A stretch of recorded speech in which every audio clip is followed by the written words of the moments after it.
Hello and welcome to our magical garden on this beautiful spring morning. So today I'd like to share with you the 10 common mistakes that beginner gardeners make. Because over time I think I've made all of these mistakes at some time or another. So a lot of problems or mistakes with gardening come down to the soil, which is literally the foundation of your garden. A good soil should be 25% air, 45% mineral content, 5% organic matter, and 25% water. So I consider this that we have here to be a good soil, but we've been working this soil now for the 20 plus years that we've been in this garden. So by working, I mean not adding chemicals. It's a mistake, that's a mistake. It's a mistake to add chemicals to try to get a quick fix for your soil. You have to have patience. So that is another mistake, not having patience with your garden and with gardening in general. So we started when we moved here, our soil looked like this. It was clay. You can see it's difficult to work. So we transformed it into this with the help of insects and worms, turning the soil, mostly by mulch. Mulch is a wonderful thing in the garden, and that is another common mistake, not using mulch. Because what mulch does is it breaks down into the soil, helping the soil, the worms work it into the soil, working those nutrients into the soil. Mulch also keeps off weeds. So another common mistake that beginner gardeners make, and that we've made here, is planting things too close together. What you can see here is this wonderful tree peony that when we planted it was much, much smaller, and it's going to get much bigger than it is now. It has not reached full growth. What we have next to it, which is now too close to it, is this rose, Macy's Pride. So the solution is to move one of them. It's a no-no to move tree peonies. They do not like it. They want to be established and in their spot for literally 100 years. So I'm going to move Macy's Pride. And this will actually be, I think, the 5th time that we've moved this rose. I'm just going to move it probably 3 feet that way. And I have some other roses that I'm going to plant with it to make a small rose garden. So I'm moving Macy's Pride rose by about 3 feet this way to make room for the tree peony that has not yet reached full growth. So a tip when replanting,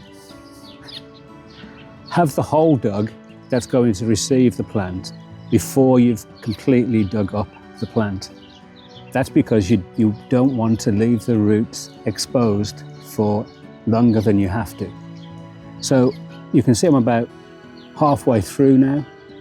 I started by digging around the rose, away from the drip line, quite far, probably 2 to 3 feet away from the actual rose, so that you damage the roots as little as possible. And then you can see, in digging up this rose, you can see it has a major root coming off the side there. So I've followed that root and I've tried to keep as much of that root as I can. And the hole has to accommodate that root. So you can see I've shaped the hole so that there's the hole, and then it has this trench going into where the plant is now. So you can see that what I've done is dug a rose-shaped hole to accommodate all of the roots. You can see there's a small trench there for that root, and then along there for that root. So now I just need to add fertilizer and fill in the hole. and water the rose. So there's Macy's Pride in her new spot, which I think is spot number 6, nice and far away from the tree peony. So as you can see, I'm watering Macy's Pride, and by watering I mean leaving a hose on the rose for some considerable time, not just getting a watering can and giving it a little sprinkle, because after the shock of moving it's going to need a lot of watering. So the next step, we have 3 yellow knockout roses, and we're going to plant those in front of Macy's Pride to make a little rose garden. So plant in full sun, 3 feet apart. So mistakes that people make when it comes to planting. Mistake number 1 is digging the hole too deep or not deep enough. So the way to gauge that is you want the plant to be sitting in the ground with the same aspect as it's sitting in its pot. In other words, you don't want you want to make this the level of the ground when it's in the ground. And here's a tip to gauge that. You can actually use your shovel, and in this case you can see the depth of the shovel is right where you want to dig the hole to. One of the things that I've found that makes planting a little easier is to put the dirt into a container rather than to the side of the hole. It's then easier to fill the hole from the container. So let's get started. Okay, so that's one hole dug. So let's put the pot in there to measure, and you can see that it's sitting at the same level as it is in the pot. In other words, I've dug the hole to the right depth. You can probably also tell that there's a larger volume of earth here than there is in this pot. That's because I've made the hole wider than the pot. And that's a third mistake that people make when they're planting. They don't make the hole wide enough.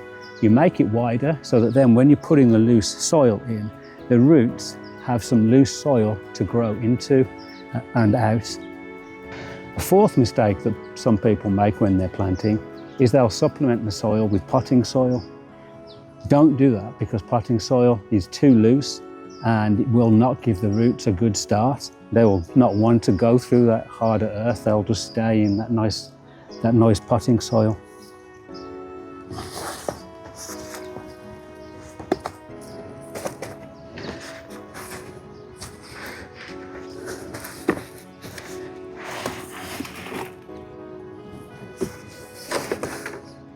And this is the stage at which, if you're going to add any supplements, to add them before you put the soil back.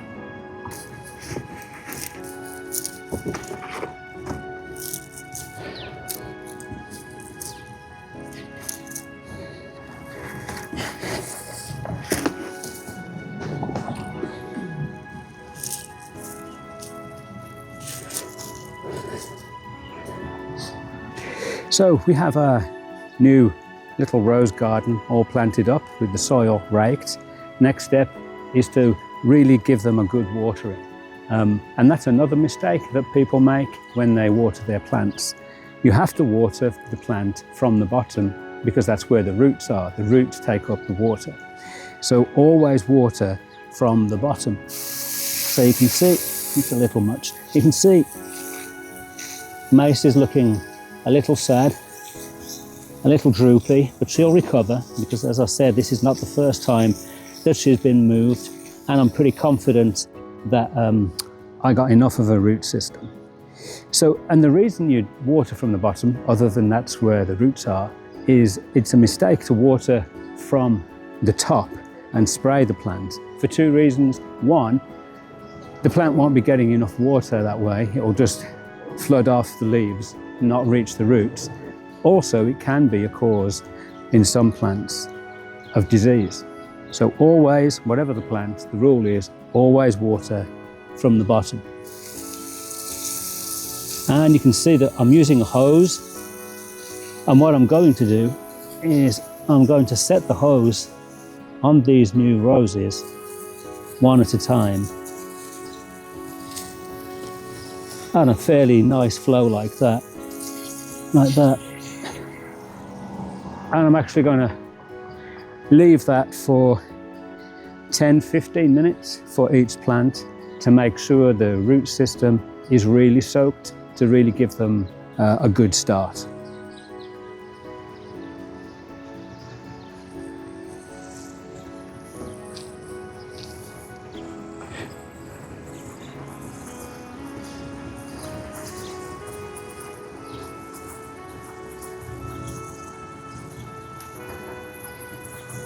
And I've made this robin's day. He has a grub.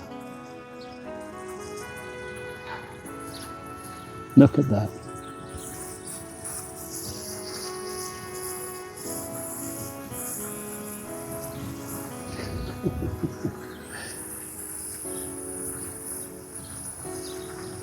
And finally, a really big mistake that I see gardeners and landscapers making are mulch volcanoes. They're piles of mulch heaped against a tree trunk. It damages trees by causing bark rot, root problems, and potentially girdling the tree. The excess mulch retains moisture, leading to bark rot, and it can prevent oxygen from reaching the roots, hindering their growth and potentially causing them to grow around the trunk, which can strangle the tree.